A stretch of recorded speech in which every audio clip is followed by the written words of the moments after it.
Pemerintah Kabupaten Aceh Jaya mulai membuka pendaftaran calon pegawai negeri sipil atau CPNS tahun 2021. Pada seleksi CPNS tahun ini, pemerintah Kabupaten Aceh Jaya membuka formasi sebanyak 97 formasi untuk tenaga kesehatan dan administrasi.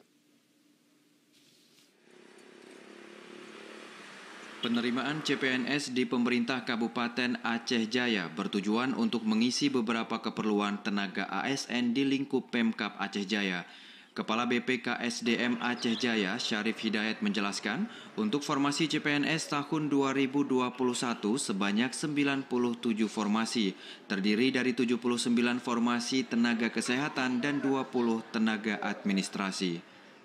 Untuk formasi CPNS untuk tahun ini, Kabupaten Aceh Jaya mendapat informasi sebanyak 97 formasi yang terdiri dari 79 tenaga kesehatan dan 20 tenaga administrasi.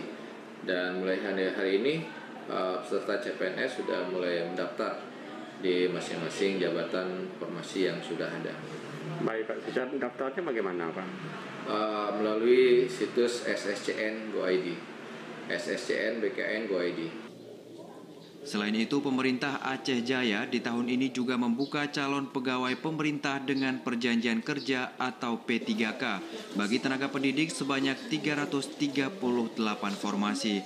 Khusus formasi ini masih menunggu juknis dari Kemendikbudristek. Ia juga mengharapkan kepada semua calon CPNS yang akan mendaftar di Aceh Jaya supaya berhati-hati dalam mengisi formulir. Cara pendaftaran yaitu di website sscasn.bkn.go.id sehingga tidak terjadi kesalahan. Dari Aceh Jaya, Musliadi, TVRI Aceh melaporkan.